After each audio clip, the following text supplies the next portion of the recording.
दोस्तों आज 24 नवंबर 2023 है। आज इस वीडियो में हम छत्तीसगढ़ और मध्य प्रदेश के कर्मचारियों और पेंशनर्स बंधुओं के डीएटीआर से जुड़ी कई बड़ी अपडेट के बारे में बात करेंगे। इसलिए दोस्तों आप इस वीडियो को अंत तक जरूर देखिए और सभी महत्वपूर्ण अपडेट को अच्छे से समझने की कोशिश कीजिए। नमस्कार दोस्तों, मैं हूं आपका दोस्त लोकेश साहू और आप देख रहे हैं लोकेश छत्तीसगढ़िया यूट्यूब चैनल। आप सभी साथियों का हमारे चैनल पर बहुत बहुत स्वागत है। दोस्तों सबसे पहले हम छत्तीसगढ़ के कर्मचारियों पेंशनर्स की इस समय के सबसे बड़ा मुद्दा 46% डीएटीआर की बात कर लेते हैं। उसके बाद एमपी के डीएटीआर की बात करेंगे ताकि आप लोगों को दोनों राज्यों का अच्छे से समझ में आ सके। तो देखिए दोस्तों, अगर हम छत्तीसगढ़ के डीएटीआर की बात करें तो इलेक्शन कमीशन से परमिशन मिलने के बाद अब छत्तीसगढ़ में डीएटीआर आदेश जारी होने की प्रक्रिया शुरू हो चुकी है।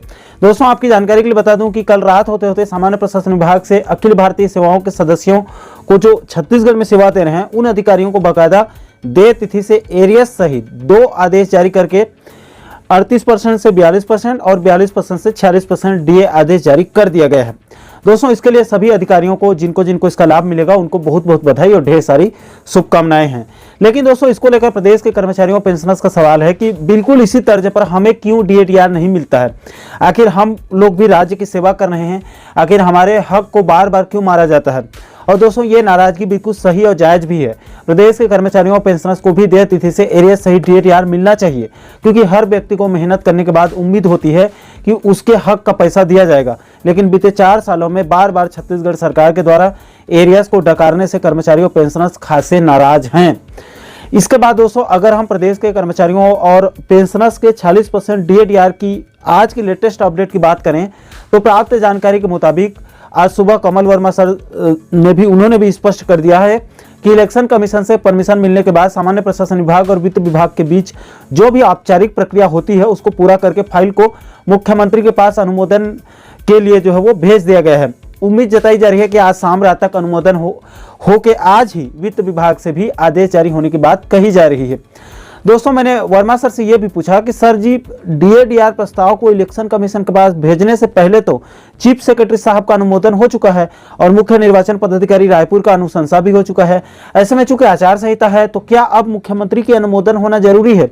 तो इस विषय पर फेडरेशन के प्रांतीय संयोजक कमल वर्मा सर ने साफ साफ कहा कि अभी आचार संहिता जरूर लागू है, लेकिन सीएम ने न तो अभी इस्तीफा दिया है और न ही अभी नई सरकार का गठन हुआ है और आचार संहिता में भी डीएटीआर वृद्धि आदेश जारी होने से पहले लास्ट में सीएम का प्रशासनिक अनुमोदन बहुत जरूरी है। उसके बाद वित्त विभाग आदेश जारी कर सकता है।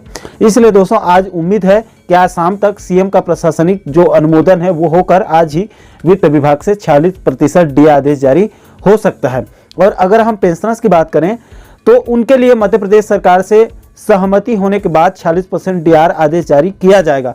इसलिए अभी पेंशनर्स बंधुओं को कुछ दिन और इंतजार करना पड़ेगा। अब दोस्तों यहाँ पर कुछ लोगों का यह भी सवाल हो सकता है कि जब सीएम का प्रशासनिक अनुमोदन नहीं हुआ है तो अखिल भारतीय सदस्यों के लिए कैसे डीए आदेश जारी हो गया। तो देखिए दोस्तों, इलेक्शन कमीशन से परमिशन मिलने के बाद उनके लिए अलग से फाइल तैयार करके उसको पहले ही सभी प्रक्रियाओं को पहले निपटा दिया गया, इसलिए उनका पहले आदेश जारी हो गया है।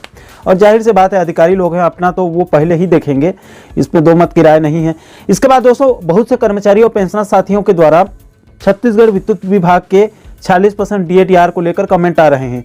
तो देखिए साथियों, आपकी जानकारी के लिए बता दूं कि Chhattisgarh state power transmission company limited यानी कि CSPTCL में जो नियमित कर्मचारियों पेंशनर्स हैं उनको बाकायदा देय तिथि से केंद्र के समान डीएटीआर मिलता है। और अभी भी CSPTCL में जो नियमित कर्मचारियों पेंशनर्स हैं यानी कि विद्युत विभाग में उनको अभी भी बाकायदा केंद्र के समान देय तिथि से 42% डीएटीआर मिल रहा है। और चूंकि अब इलेक्शन कमीशन से छत्तीसगढ़ शासन को परमिशन मिल चुकी है, ऐसे में अब बहुत जल्द बिजली विभाग के जो नियमित कर्मचारियों पेंशनर्स हैं उनको भी 46% डीएटीआर उनके लिए भी आदेश जारी किया जाएगा। और दोस्तों यहाँ पर आपकी जानकारी के लिए यह भी बता दूं कि जैसे छत्तीसगढ़ पेंशनर्स के डीआर वृद्धि के लिए हमेशा मध्य प्रदेश से बार बार सहमति लेनी पड़ती है, लेकिन बिजली विभाग के पेंशनर्स के लिए डीआर वृद्धि में कोई सहमति की जरूरत नहीं होती है। इसलिए जब भी बिजली विभाग के नियमित कर्मचारियों के लिए डीए आदेश जारी होता है उसी के साथ साथ पेंशनर्स के लिए भी देय तिथि से आदेश जारी कर दिया जाता है।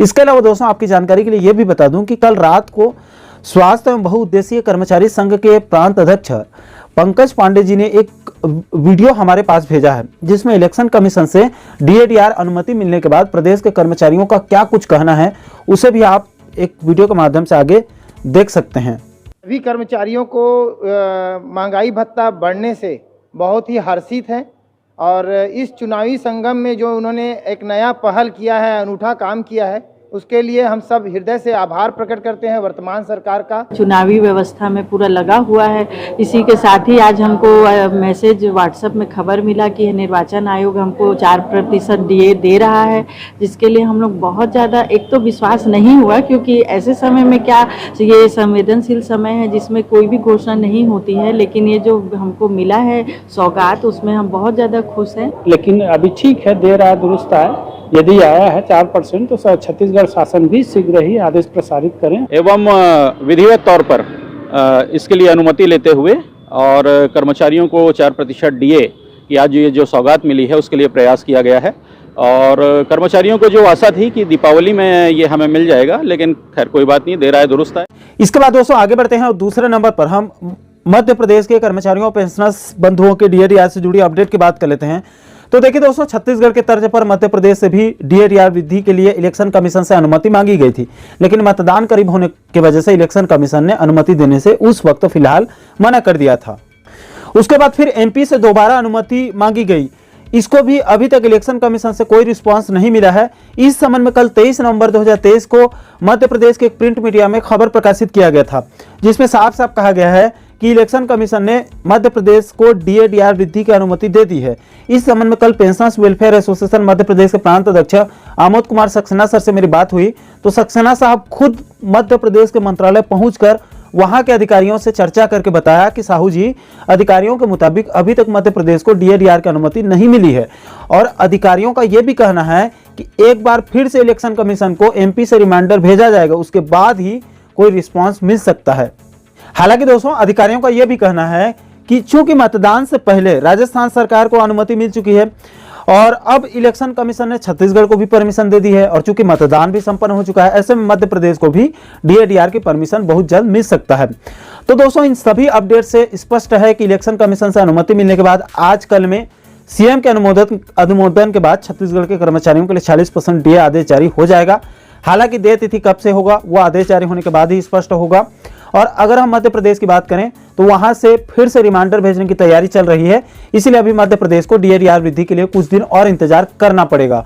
और पेंशनर्स की बात करें दोनों राज्य की, तो सबसे पहले तो छत्तीसगढ़ और मध्य प्रदेश के कर्मचारियों के लिए 40% डीए आदेश जारी होगा। उसके बाद ही दोनों राज्यों में फिर आपसी सहमति स्थापित होगी, उसके बाद ही फिर आगे दोनों राज्यों के बुजुर्ग पेंशनर्स को 40% डीआर जो है वो मिल सकता है।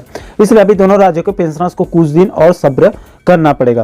तो आशा करता हूं दोस्तों कि आप इस वीडियो के माध्यम से छत्तीसगढ़ और मध्य प्रदेश के कर्मचारियों पेंशनर्स बंधुओं के डीए से जुड़ी इस समय की इन सभी महत्वपूर्ण अपडेट को आप अच्छे से समझ गए होंगे। दोस्तों, इन सभी मुद्दों को लेकर आप लोगों की क्या राय है, आप नीचे कमेंट सेक्शन में अपनी प्रतिक्रिया जरूर दीजिएगा।